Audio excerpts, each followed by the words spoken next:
Good morning, everyone. I'm John Buller, one of the Hillhurst Renovation team members.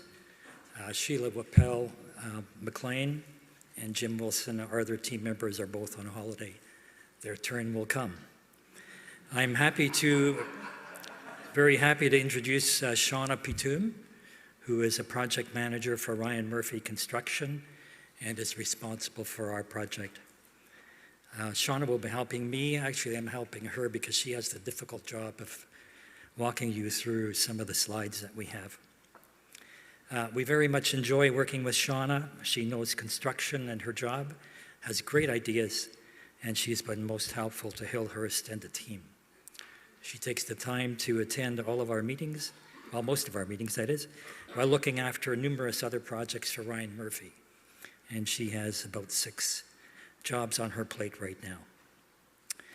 A lot has been happening in the background with the renovation, with design and planning meetings, and I'm happy to say that you finally see the evidence of that with the west entrance being blocked off for rejigging the concrete staircase for the new lift.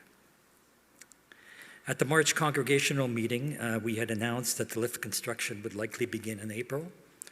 Well, that's long past. At the time, we were engaged in a lengthy negotiation with the city planner to get a building permit for the new enclosed lift on the east side. However, we decided to end what was becoming a circular discussion with no promise of a building permit on the other side. And in the interest of making our building fully accessible as soon as possible, which it has not been for the last number of years, we made an executive decision to go back to replacing the old open-style lift on the west side for which a building permit was not required. And as you see when you came in, this construction has begun. Could you have the first slide, please? Oh, there it is. Shauna, can you talk about the work going on outside and the lift and so on? Yeah. Thanks for having me here today. I'm probably just as excited that we've started construction as you guys have because it's been on for a while. So what we're doing with the concrete stairs is you had the ramp out front, so we raised it up and we're raising all the stairs as we go down because also your bottom step was taller than everything else. Like it just made it more accessible. So we're putting the lift in where it previously was because of there's development permits and building permits, and it allowed us to put it in without sitting with a city planner again for another year, trying to figure out how we could get it on the other side. So this is what the lift will look like. Tomorrow I'm meeting with the installer. He's going to come do all his measurements, and we're looking at, he said about 6 to 8 weeks for that to get built. And then it'll be installed, and then there's about another week for inspection. So we're also meeting with electrical, because you can see some of the components on the outside we're going to try to put closer to the building to enclose it, because I know vandalism is probably one of the things that people are worried about. This one's in Mount Royal. Yeah, so those are all things once the lift installer's here as to what components we can kind of hide out of the way that people can't get a hold of. So yeah, so that's exciting. There's probably also questions about how does it go through the winter, and this particular lift has gone through our cold winter with no issues. I believe these are made in Alberta, if I'm not mistaken. Yeah, I think in Edmonton. Yeah. Yeah, yeah. It's colder there. Yeah. Yeah.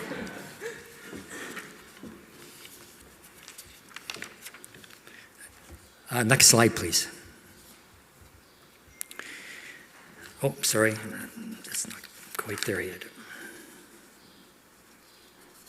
At the March congregational meeting, we announced that a new commercial kitchen, rather than a residential one, would be the major part of phase 1 of the renovation. The design of the kitchen has been finalized with some additions. The appliances have been ordered, and we are proceeding on that basis. Before we get to the additions, I just want to show you one of the appliances. It's called a combi oven, and what it can do, this is not the exact model, but it is typical. So combi ovens can roast, steam, sous vide, whatever that means, smoke, braise, bake, rethermalize, and oven fry foods. This makes them a great way to boost capacity or save on space by replacing multiple units. And I'm told that it can do some of these things simultaneously.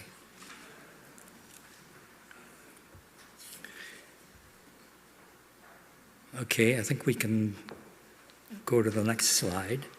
These are the changes that we have made since the March report. We decided that phase 1 would now also include construction of 6 new washrooms, plus a standalone shower. The reason for including the washrooms is obviously so the facility can be more easily rented for events. The more immediate benefit to the congregation is very obvious. The shower is being installed as an anticipated need for when we return to our previous homeless community services. The change to a commercial kitchen, including the washrooms, also means that we have to do these system changes for heating, electrical, and water. Updating would also have to take place during this phase. Can we have the last slide instead of the fourth? Yes, that one. Shauna, you want to walk us through? Sure. Yeah, so this is just a rendering of when you walk in the door there off the street. And just, this is just an idea, right? This kind of gives you a feel of what it's going to feel like when you walk in. The architect and John and Ann and Sheila are still figuring all the logistics of exactly what that will look like, where the person's sitting there. So can we go back to the previous slide? So at the top right hand is where you'd walk in, where you visually would see what the last slide is, and so that would kind of block where all the washrooms, the new washrooms, are going to be located. So now you'll enter the gym kind of from the center, which is nice from an event space, right? You're not on the one side. And also when people are congregating around in the foyer, they're not disrupting people in the gymnasium. So that was a great, we had the new architect come in. It was one of his layout ideas, which I think was a great addition to the plans we had. You'll also notice he moved the door where the kitchen is, where you come from the back door, down to the daycare over, which is nice because now you can shut the double doors and the kitchen activity won't disrupt the other side of the church. So, and so we're adding at the bottom center there, you can see those are big walk-in fridges going in. There's a mechanical room, there's washer, dryer, there's storage. So I know we're taking out part of the gym floor, but we're also gonna take out the stage area. And so we're kind of trading one for the other, so you'll still be able to get the same amount of tables for renting for an event space. And then we'll have storage on either end there for all the tables to go in, so. And just to kind of touch back on the electrical and the water line. So basically the church has as much electricity as your own home would. It has 100 amps. So with all the equipment going in, and you're kind of maxed out the way it is. So we're needing 400 amps of service, which means we have to go through NMAX. And there is some lead times on transformers for NMAX. And so that's the one of the items that's probably going to take a little longer. So you also have a water line that's only 1/2 inch coming into the building. Your own homes have 1-inch water lines typically, so we're upgrading it to a 2-inch water line. So that should also help with flushing of all the new toilets and, you know, making sure everything runs properly. So with switching those bathrooms, we're taking out all the furnaces that are in that mechanical room, which means there has to be a new air handling unit that comes in. And our lead times on those right now, we're looking at about 20 to 26 weeks. So that's another piece of the puzzle that has a longer time. We have talked to the mechanical contractor, and it is something that we can do the project do temporary heating, and then when that piece comes in, because it sits outside at the back of the building, we can then implement it at the end of the project. They can do all the ducting inside, do all the roughing, like everything ready to go, so when that piece of equipment comes in, we can tie it in. So, but we can't get occupancy of that space until all that equipment is in. The city won't pass it, so. So we're looking at yeah. probably January, February? Yeah, it's kind of, so if we're going in for a building permit, probably July, mid-July, and depending on the city, how long that takes. So we're hoping to start in September, and then 4 or 5 months. So we're hoping to get the air handling unit kind of in January and put it in and get occupancy, so, yeah. Yeah, and we're looking at pre-ordering the air makeup unit.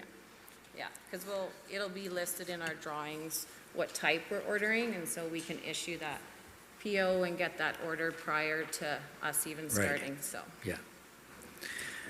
So during this intense time of meetings and redesign since the March meeting, there was a lot of pressure on architectural capacity, and it resulted in a mutually agreeable change of architects. The transition was made amicably and on good terms. Our new architect, Simon Fernandez of World of Architecture, as Shauna already said, is now in the redrawing stage of phase 1, and we expect that he'll be applying for a building permit in July, and then repricing would happen.